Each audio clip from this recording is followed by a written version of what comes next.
Hello, Ian. Hello, Chulai. How are you? All right, yeah, good, good. Good. It took us a while to get going this morning. I was away for a week and we forgot all the technical things. That's it. We got out of practice, you see. I know what's going on, man. Yeah, but here we are. You're Here we back are. from your holiday. All Yes, good. thank you. Lovely time with your family. I did have a good time with my family. It kind of ended with a bit of a event with my Oh, brother breaking his knee, oh dear. coming You off shouldn't of have his hit him so bike. hard, really. No, well, he came off of his bike because his electric bike, I should say, because his Oh, brakes have right, yeah. failed downhill just before Oh, he was about to go onto a main road, almost like a dual oh, right. carriageway. Yes, yeah. So he chose to jump off of it instead, which, Wow. he fairly got off lightly, but he broke his tendon at the top of his leg on his thigh bit, which then snapped the kneecap out of Ouch. his place. So that had Yeah. to be put back in. But apart from My that, all goodness. is well. My goodness, yeah. Oh, I You make it know. sound easy, but yeah, very Well, painful, very it awful. Yeah. probably was very painful. Yeah. It was after his operation the next day, but Yeah. he's Yeah. doing well. Oh He's at dear. home now. Yeah. Good, yeah. Oh Mm. well, yeah, we wish him well. And you're back safe. Thank you. I'm back Albeit. safe. Quite funny, actually. I had a good, really interesting event during my journey. I was going through the security of the first airport, the Oh yeah, yeah, internal flight, which was yeah. fine, Okay. And I asked whether I should take off my watch, whatever this Yeah, little fit watch that I have, yeah, yeah. because in England I didn't have to take it off, but they said Sure. yes, and I put it on top of the tray, on top of my coat. Then I go through the security, I put everything back on, and then off I go find the gate.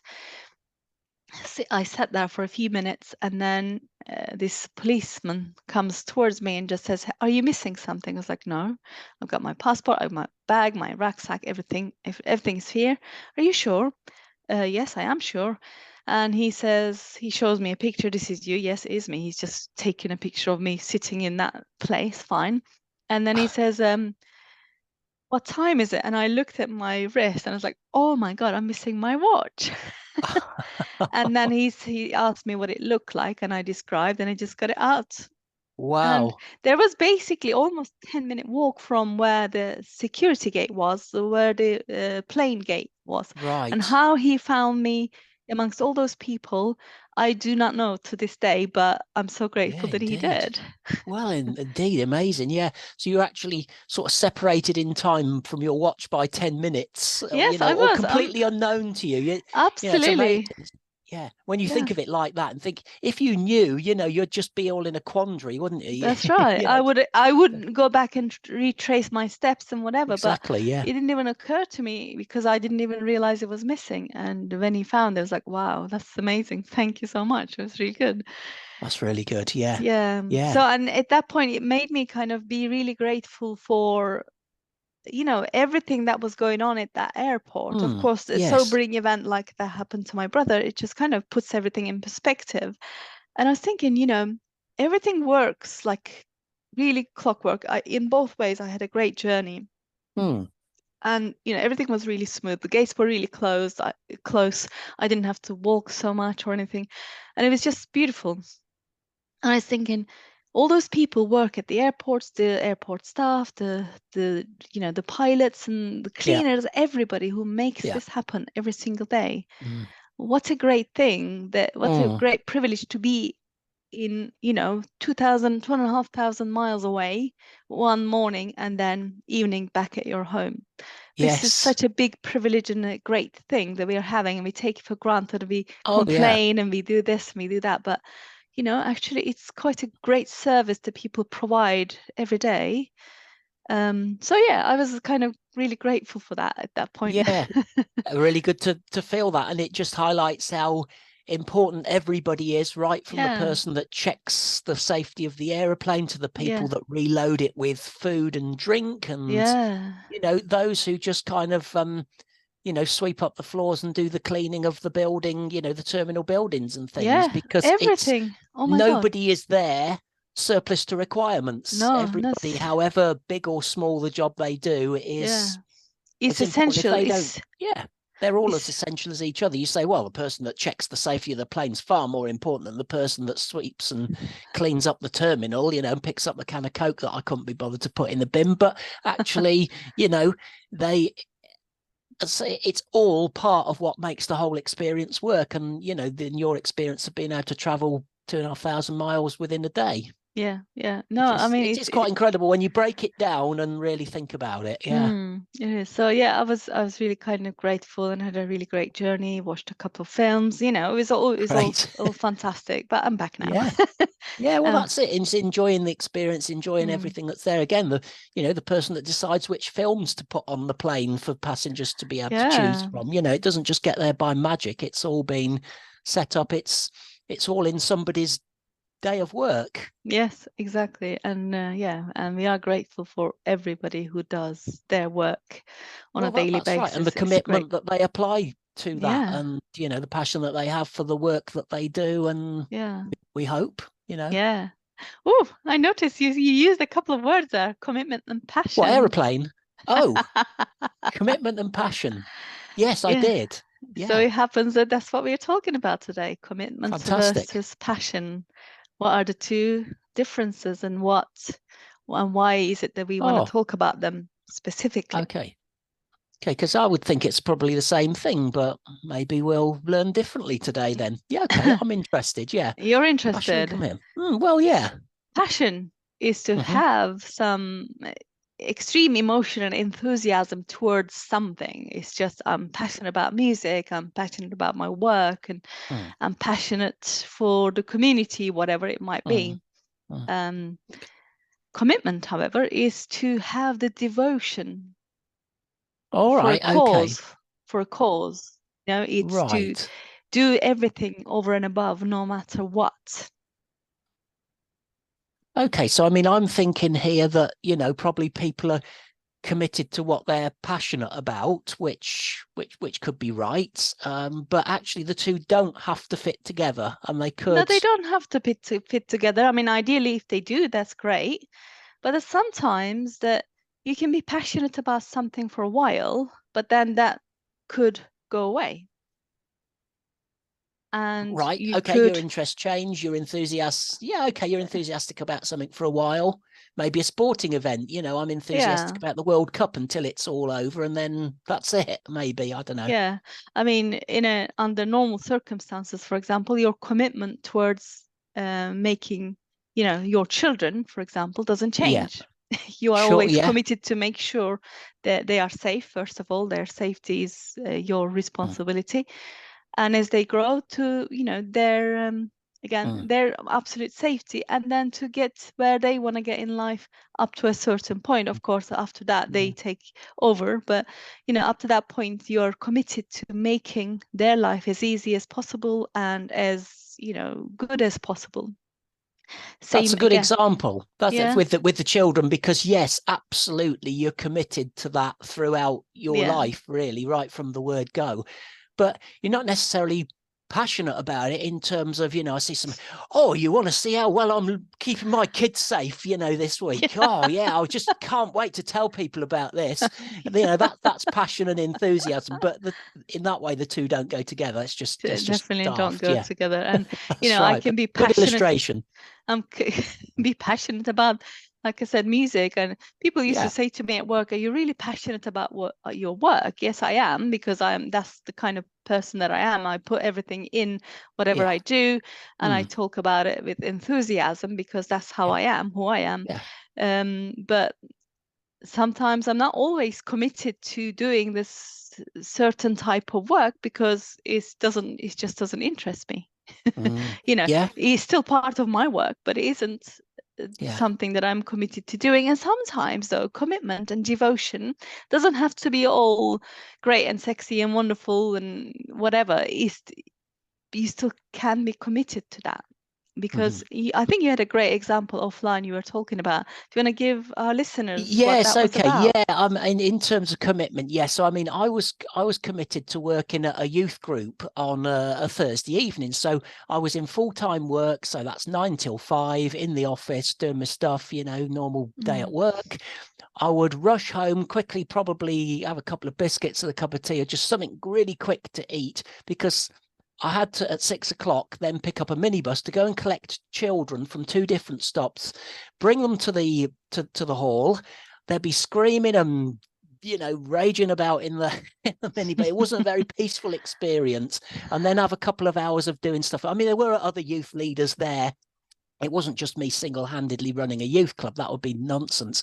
But it was my job to go and get the kids, bring them in the minibus, go in. I did some games with them. Other people did other activities, bits and pieces, that sort of thing. We worked as a team. And then at the end of it, it was my job. At the end of it, I say, 8:30, not 8:45 at night. I then had to get them back in the minibus and take them back to their homes, basically, in the minibus, again, screaming, run, all this. And then finally I could get home by about 9:30 and just collapse. And the last thing I wanted to do after I'd finished a full day's work was go and face a rowdy bunch of kids and do all that stuff. But I committed to it. Said I was going to do it. If I didn't do it, I'll be letting the other people down that are involved in the club. So I did do it. What I felt about it and how much energy I felt I didn't come into it. I just simply did it. I just did it. And I said I was going to do it. I committed to it. I wasn't always that enthusiastic and passionate. As I say, I could quite easily have just collapsed, had a nice bit of food, off and sat in front of the telly and watched a movie. That would have been far more my choice of the evening. But I had said, I will do this. So I did. And the only excuse I wasn't there is that I was dead. Basically, it was that fine, But that's my example. That's dedication as well, isn't it? Yeah. And yes. What was it? Devotion, dedication. Stickability is another good word. I don't know if that's a made-up word. I like it though. Stickability, just sticking at something, even if it's even hard. if it's a grind or whatever, even if it's a chore or yeah. It's interesting though. I mean that's another part. I think you said you committed to it because you committed your time, you've given your word, you are a very, very integral to your word kind of person, and therefore there's the other meaning of commitment is to give your time away to something, and so dedicate some time towards something. I mean, it might sound like you said you had to do this, you didn't have to do any of that. You said, yes, I will do this. So you chose. Absolutely. It was you volunteer your commitments. Yes, it was a voluntary thing. I wasn't paid any money for it, so there wasn't any financial gain for me in it whatsoever.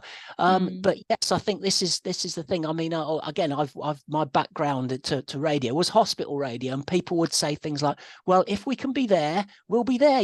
We're volunteers, we're not employees. And I say, yes, but in order to make something work, you've got to volunteer your commitment. You have got to be committed to be doing this thing regularly each week, whether it's a show or working behind the scenes or whatever. You have got to commit to it, not just say, I'm not going tonight because there's a football match on and I'm a volunteer, so nobody can do anything. That's not, it doesn't work then, because you let other people down that are part of the team. But yes, you have to, I think, volunteering your commitment is so something that was driving you from within, which is your values of integrity and values of helping people, and that was what was driving you. And as we were saying earlier, actually, I didn't think about it, how it was related to this subject, but the airport staff, the cleaners, they probably don't like the job that they do, but they are committed to doing it because whether they are aware of the difference it makes to people who travel every day and whatever, but they are doing it because they're committed, and they don't just say, well, you know what, I don't feel like it today, I'm not going to go. They're committed to doing it. And whether the commitment is, of course, kind of externally driven, like they are paid to do this job, or mostly it's internally driven, because there's only so much of the paid job you can keep going for if it doesn't have that internal drive within. So that's a very interesting thing. So for you, especially when it comes to volunteering, it has to have had some sort of internal drive for you to commit your time and volunteer that time and be committed to it day in, week out. And just like having this podcast, we are committed to doing this because not only we enjoy doing it every week, but also we know that we are helping lots of people who are listening and making a difference to people's lives. And that's important. That's important to us. Maybe my next door neighbour wouldn't care about it at all. Well, you know, what do you want to do that for? Yeah. You know, but if it's what you want to do and it's part of who you are and it's how you're built and how you're wired, then you do it. And then it is easier to commit to that. I mean, I've talked about the youth club option. I was asked to do other things as well, and I was clearly no. You know, this is what I'm committing to, and that's it. So no, I'm not doing anything else. So it's, you know, let your yes be yes and your no be no kind of thing. Or to quote back at a previous episode, no is a complete sentence. It is. That's it. You don't need to give any reasons. Exactly. That's great. I like that. Yeah. But yes, you know, I think if you're going to commit, even as a volunteer, then commit, and you know, you just do it then. Yeah, and I think the biggest difference between a passion and a commitment is the passion can come and go. It's like a big flame of fire. It comes, but it can easily, very quickly die too.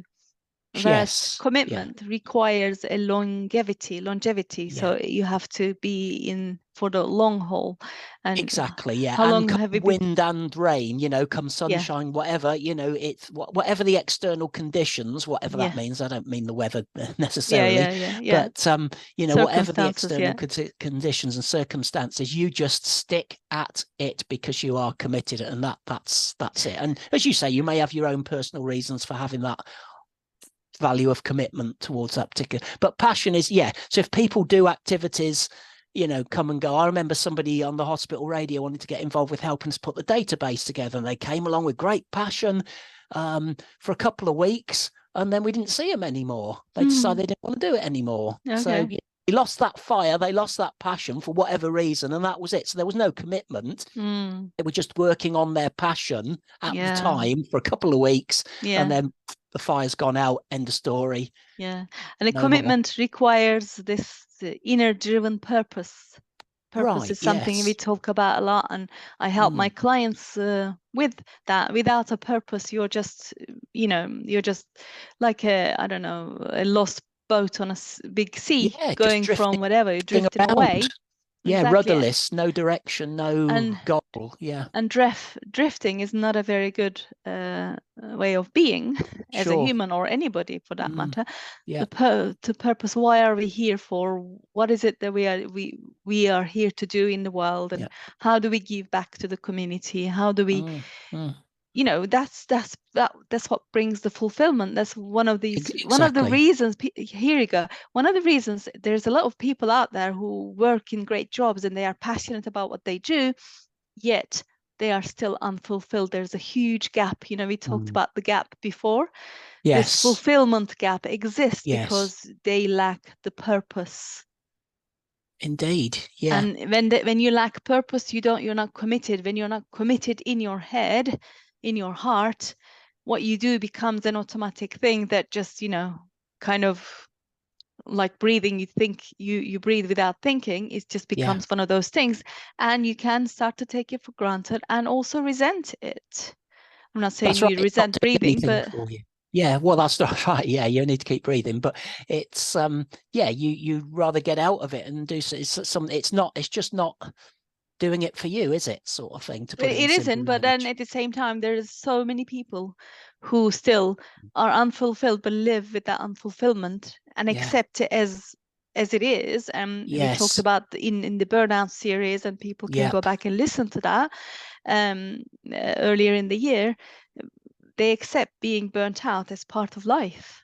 That's right. That's what this is all about, isn't it? It's just giving into it and accepting that this is the way it is. Life, that's the way life is. You know, life is hard. Life is a drag, and it's not. It doesn't have to be that way. It doesn't have to be. It's what you choose it to be, and you know, it's funny. It's not a quick fix though, Chulai, is it? It's not, right, it definitely isn't. Okay, I've listened to Ian and Chulai today. Tomorrow, everything's going to be completely different. These guys make sense. I've really listened to it. I've taken it on board.